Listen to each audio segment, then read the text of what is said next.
নমস্কাৰ এই মুহূৰ্তত আহি পৰিছে সন্ধিয়াৰ কেইবাটাও গুৰুত্বপূৰ্ণ খবৰ। আজি হৈছে 29 মে। মহিলাসকল সাজু হওক। 10 বজাৰ লগে লগে লাখ লাখ মহিলা একাউণ্টত চৰকাৰ প্ৰদান কৰিব 2000 কোটি টকা। অসমৰ মুখ্যমন্ত্ৰী ডক্টৰ হিমন্ত বিশ্ব শৰ্মাই গোটৰ মহিলাক লৈ কেইবাটাও গুৰুত্বপূৰ্ণ সিদ্ধান্ত গ্ৰহণ কৰিছে। লাখপতি বাইদেউ মহিলাৰ বাবে ভাল খবৰ আহি পৰিছে। অৰুণোদয় আঁচনিৰ বাবে নতুনকৈ আবেদন কৰা সকলৰ বাবে এটা ডাঙৰ খবৰ। কিয়নো 10 তাৰিখে লাভ কৰিব ধনৰাশি আপোনাৰ বেংক একাউণ্টত কৰক। এইকেইটা গুৰুত্বপূৰ্ণ কাম, অন্যথা আপোনাৰ একাউণ্টত আপুনি টকা নাপাব। লগতে পিএম কিষাণৰ 25জন হিতাধিকাৰী একাউণ্টত কেন্দ্ৰীয় চৰকাৰে প্ৰদান কৰিব 20 নম্বৰ কিস্তিৰ 2000 কোটি টকা। আৰু যিসকল ব্যক্তি নতুনকৈ আবেদন কৰিছে সেইসকলৰ একাউণ্টত চৰকাৰে 20 নম্বৰ কিস্তিৰ লগতে টকাটো ৰিলিজ কৰিব। যদি আপোনাৰ একাউণ্টটো আপডেট কৰিবলগীয়া আছে অতি শীঘ্ৰে কৰি লওক। লগতে কেইবাটাও ৰাজনৈতিক খবৰৰ লগতে অৰাজনৈতিক খবৰ যুগুত কৰা হৈছে। আজিৰ দিনটোত গোটেই অসম তথা ভাৰতৰ বিভিন্ন প্ৰান্তৰ পৰা যুগুত হৈছে কেইবাটাও ডাঙৰ খবৰ। এনেবোৰ খবৰ নিতৌ পাই থাকিবলৈ চেনেলটি ছাবস্ক্ৰাইব কৰি ভিডিঅ'টো এটা লাইক কৰিবলৈ নাপাহৰিব। আজিৰ আমাৰ প্ৰথম খবৰ গুৰুত্বপূৰ্ণ খবৰ হৈছে অসমবাসীৰ বাবে এটা ডাঙৰ খবৰ। 10 তাৰিখে লাখ লাখ লোকৰ একাউণ্টত সোমাব চৰকাৰী ধন। কোনে কোনে লাভ কৰিব এই ধনৰাশি? অৰুণোদয় আঁচনিত লাখ লাখ হিতাধিকাৰীৰ একাউণ্টত জমা হ'ব 1250 টকাকৈ। বৃদ্ধ পেঞ্চন আঁচনিৰ ধন সোমাব আপোনাৰ একাউণ্টত। বিধৱা পেঞ্চন আঁচনিৰ ধন জমা হ'ব আপোনাৰ একাউণ্টত। প্ৰতি মাহৰ 10 তাৰিখে হিতাধিকাৰীৰ একাউণ্টত ধন সোমোৱাটো নিশ্চিত কৰিছে চৰকাৰে। যদিহে আপোনাৰ বেংক একাউণ্টৰ KYC আপডেট কৰা নাই শীঘ্ৰে কৰক আপুনি KYC আপডেট। আধাৰ কাৰ্ডৰ সৈতে লিংক কৰক বেংক একাউণ্ট। পান আধাৰ দুয়োটা নম্বৰৰ সৈতে লিংক কৰিব লাগিব আপোনাৰ একাউণ্টত। বেংক একাউণ্টত পান আধাৰ লিংক হোৱাৰ পিছতে আপোনালৈ আহিব OTP। ইয়াৰ পিছতে আপুনি নিশ্চিত হ'ব বেংক একাউণ্টত ধন জমা হোৱাটো। যিসকল মহিলাই অৰুণোদয় 3.0 আবেদন কৰিছে সেইসকলৰ একাউণ্টত 10 জনত হ'ব পাৰে অৰুণোদয় আঁচনি 1250 টকাকৈ। যদি আপুনি আবেদন কৰিছে নিশ্চয় আপুনি 10 তাৰিখত চেক কৰিব পাৰিব আপোনাৰ একাউণ্ট। যদি তালিকাত আপোনাৰ নামটো আহিছে তেনে ক্ষেত্ৰত আপোনাৰ একাউণ্টত সোমাব এই টকা। তাৰপিছত অসমবাসী ৰাজুক জনসমৰ পৰৱৰ্তী খুবেই গুৰুত্বপূৰ্ণ খবৰ। লগতে ডাঙৰ খবৰ, মহানগৰীত ধাৰাসাৰ বৰষুণ হয়। বন্ধুসকল আজিৰ দিনত আপোনাৰ ৰাজ্য বা আপোনাৰ অঞ্চলত বতৰ কেনেকুৱা নিশ্চয় কমেণ্ট কৰি জনাই দিয়ক। নামনি অসমৰ লগতে মহানগৰীত প্ৰচণ্ড ধুমুহা আৰু বৰষুণ। বহু ঠাইত হৈ পৰিছে জলমগ্ন পৰিৱেশ। হঠাৎ নামনি অসমত প্ৰচণ্ড ধুমুহা আৰু বৰষুণ। ৰাতিৰ পৰা নিশা প্ৰচণ্ড ধুমুহা বৰষুণে উৰাই নিলে ঘৰ আৰু দুৱাৰ। বহু সময় ধৰি নাই বিদ্যুৎ সেৱা। আপোনাৰ গাঁও বা অঞ্চলত যদি এনেকুৱাকৈ ঘটনা সংঘটিত হৈছে নিশ্চয় কমেণ্ট কৰি জনাই দিব। লগতে কোনটো অঞ্চল বা জিলা সেৱা আপুনি জনাবলৈ নাপাহৰিব। তাৰপিছত অসমবাসী ৰাজুক জনসমৰ পৰৱৰ্তী খুবেই গুৰুত্বপূৰ্ণ খবৰ। লগতে ডাঙৰ খবৰ, নগাঁও থিং ৰূপহী গোৱালপাৰা ধুবুৰী কেৱল ইয়াই নহয় মৰিগাঁও বৰপেটা দক্ষিণ শালমাৰা কেইবাটাও জিলা ঘোষণা কৰিছে মুখ্যমন্ত্ৰী ডক্টৰ হিমন্ত বিশ্ব শৰ্মাই। গোৱালপাৰা খিলঞ্জীয়া লোকসকলৰ বাবে ডাঙৰ খবৰ আহি পৰিছে। খিলঞ্জীয়া জনতাৰ পক্ষত হিমন্ত বিশ্ব শৰ্মা চৰকাৰৰ বৃহৎ ঘোষণা। সংখ্যালঘু অধ্যুষিত অঞ্চলত দিয়া হ'ব মৰণ অস্ত্ৰৰ লাইচেন্স। খিলঞ্জীয় লোকৰ সংখ্যা যি অঞ্চলতে কম তাতে লাভ কৰিব মৰণ অস্ত্ৰৰ লাইচেন্স। খিলঞ্জীয় লোকসকলক যাতে নিৰাপত্তা থাকে তাৰ বাবে বৃহৎ সিদ্ধান্ত গ্ৰহণ কৰিছে চৰকাৰে। কিদৰে কোনে লাভ কৰিব লাইচেন্স? মুখ্যমন্ত্ৰী ডক্টৰ হিমন্ত বিশ্ব শৰ্মাই ডাঙৰ মন্তব্য কৰিছে। হয় বন্ধুসকল, অসমৰ মুখ্যমন্ত্ৰী ডক্টৰ হিমন্ত বিশ্ব শৰ্মাই যিটো মন্তব্য কৰিছে জনতাই কি ক'ব? লগতে আজিৰ ভিডিঅ'টো সকলোৱে বেছিকৈ শ্বেয়াৰ কৰি দিব। তাৰপিছত অসমবাসী ৰাজুক জনসমৰ পৰৱৰ্তী খুবেই গুৰুত্বপূৰ্ণ খবৰ। লগতে ডাঙৰ খবৰ, 24 ঘণ্টাৰ ভিতৰত মুখ্যমন্ত্ৰী ডক্টৰ হিমন্ত বিশ্ব শৰ্মাই পদত্যাগ কৰক। এনেকুৱাকৈ কেইবাটাও গুৰুত্বপূৰ্ণ হুংকাৰ প্ৰদান কৰিছে। পুলিচে নিৰাপত্তা দিব নোৱাৰে আৰু আশ্ৰয় লৈছে অস্ত্ৰৰ। হিমন্ত বিশ্ব শৰ্মা চৰকাৰৰ দিনত নিজেই নিজক নিৰাপত্তা দিয়াৰ অৱস্থা আহি পৰিছে। মুখ্যমন্ত্ৰী পদৰ পৰা পদত্যাগ কৰক হিমন্ত বিশ্ব শৰ্মাই। গৃহ বিভাগৰ ব্যৰ্থতা স্বীকাৰ কৰি পদত্যাগ কৰক মুখ্যমন্ত্ৰী ডক্টৰ হিমন্ত বিশ্ব শৰ্মাই। হিমন্ত বিশ্ব শৰ্মা চৰকাৰে মৰণোত্তৰৰ লাইচেন্স দিম বুলি ঘোষণা কৰাৰ পিছতে সৰব হৈ পৰিছে বিধায়ক অখিল গগৈ। মুখ্যমন্ত্ৰীয়ে নিজৰ বিফলতা স্বীকাৰ কৰি পদত্যাগ কৰিব লাগে। হিমন্ত বিশ্ব শৰ্মাই বুজাই দিছে ভাৰতত ৰাষ্ট্ৰীয় আমাক নিৰাপত্তা দিব নোৱাৰে।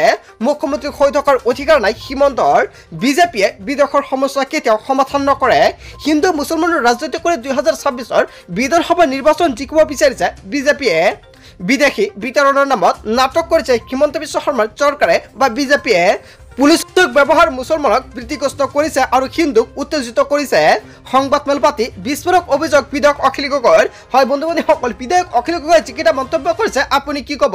যদি আপোনাৰ কিবা মন্তব্য কৰিব লগা থাকে আপোনালোকৰ মন্তব্য নিশ্চয় কমেণ্ট কৰি জনাই দিব।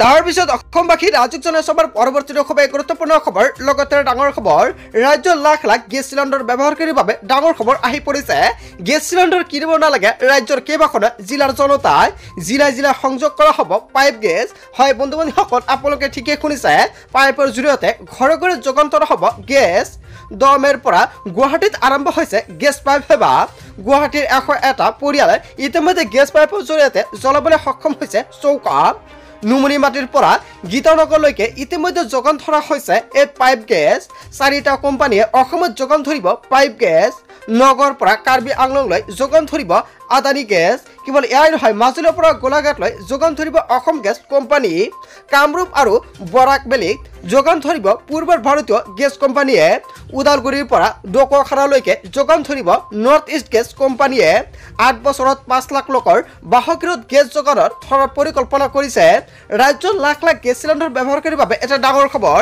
হয় বন্ধু বান্ধৱীসকল এটা গুৰুত্বপূৰ্ণ সিদ্ধান্ত গ্ৰহণ কৰা হৈছে ইয়াৰ বিষয়ে জনতাই কি ক'ব জনতাৰ সুবিধা হ'ব নাই নিশ্চয় কমেণ্ট কৰি জনাই দিব তাৰ পিছত অসমবাসী ৰাজ্যক জনাইছো আমাৰ পৰৱৰ্তী খুব গুৰুত্বপূৰ্ণ খবৰ লগতে ডাঙৰ খবৰ ৰেচন কাৰ্ডৰ হিতাধিকাৰীসকলৰ বাবে ডাঙৰ খবৰ আহি পৰিছে বৃদ্ধি কৰা হ'ল ৰেচন সংগ্ৰহ কৰাৰ সময়সীমা 1 পৰা 20 জুনলৈকে চলিব বিশেষ অন্ন সেৱা দিন একেলগে লাভ কৰিব 15 কেজিকৈ চাউল অন্তদয় অন্ন যোজনাৰ অধীনত 105 কেজিকৈ চাউল লাভ কৰিব হিতাধিকাৰীসকলে কোন পৰিয়ালত কিমান সদস্য আছে সেই অনুযায়ী চৰকাৰে প্ৰদান কৰিব ৰেচনৰ চাউল 2জন সদস্যৰ ঘৰত পাব 30 কেজিকৈ চাউল যদি আপোনাৰ ঘৰত 3জন সদস্য আছে তেনেক্ষেত্ৰত লাভ কৰিব 45 কেজিকে যদি আপোনাৰ ঘৰত 4জন সদস্য আছে আপুনি লাভ কৰিব 60 কেজি যদি আপোনাৰ ঘৰত 5জন সদস্য আছে 75 কেজি লাভ কৰিব যদি আপোনাৰ ঘৰত 6জন সদস্য আছে আপুনি লাভ কৰিব 90 কেজি চাউল আহি গ'ল ৰেচন সংগ্ৰহ কৰাৰ নতুন নিয়ম আৰু এইবাৰ নতুন নিয়মৰে সকলোৱে ৰেচন সংগ্ৰহ কৰিব লাগিব নিৰ্দেশ অমান্য কৰি সুলভ-মূল্যৰ দোকানীৰ বিপদ অনিবাৰ্য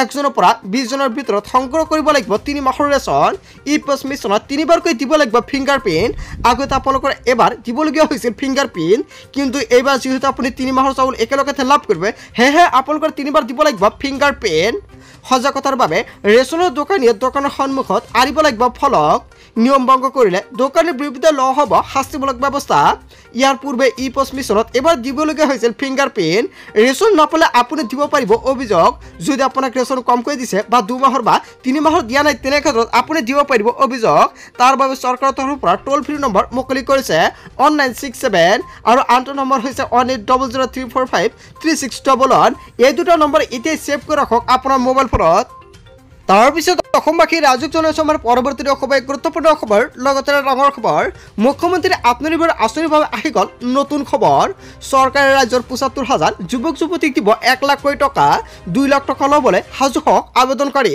সাজু কৰক নথিপত্ৰ শীঘ্ৰে অনুষ্ঠিত হ'ব সাক্ষাৎকাৰ প্ৰতিজন যোগ্য যুৱক যুৱতীয়ে 2 লাখ টকা লাভ কৰিব 25,000 যুৱকে প্ৰথমতে লাভ কৰিব 1 লাখ টকা 1 লাখ টকা লাভ কৰা সকলৰ কাম পৰিদৰ্শন কৰা হ'ব আগষ্ট মাহত উদ্যোগী কামত বিনিয়োগ কৰা সকলক পুনৰ দিয়া হ'ব 1 লাখ টকা সাক্ষাৎকাৰৰ বাবে সাজু হওক CM ত্ৰিপুলৰ বাবে আবেদনকাৰীসকল 30 মাহৰ ভিতৰতে সম্পূৰ্ণ হ'ব সাক্ষাৎকাৰত বাছনি হ'লে পাব আপুনি CM ত্ৰিপুলৰ ধনৰাশি মুখ্যমন্ত্ৰী আত্মনিৰ্ভৰ আঁচনিৰ বাবে আহি গ'ল নতুন খবৰ যদি আপুনি আবেদন কৰিছে আপোনাৰ বাবে ভাল খবৰ আহি পৰিছে আৰু আজিৰ ভিডিঅ'টো সকলোৱে বেছিকৈ শ্বেয়াৰ কৰি দিব তাৰ পিছত অসমবাসী ৰাজ্যক জনাইছো আমাৰ পৰৱৰ্তী খুব গুৰুত্বপূৰ্ণ খবৰ লগতে ডাঙৰ খবৰ দুৰ্যোগ ঔষধ কিনিবলৈ দিব নোৱাৰিব চৰকাৰী চিকিৎসালয়ত ঔষধ নাপালে আপুনি দিব পাৰিব অভিযোগ চৰকাৰৰ স্বাস্থ্য বিভাগে মুকলি কৰিলে নম্বৰ চৰকাৰী চিকিৎসালয়ত ঔষধ নাপালে অভিযোগ দিব পাৰিব এই নম্বৰতে হোৱাটছআপ নম্বৰটো এতিয়া সেভ কৰি ৰাখক আপোনাৰ মোবাইল ফোনত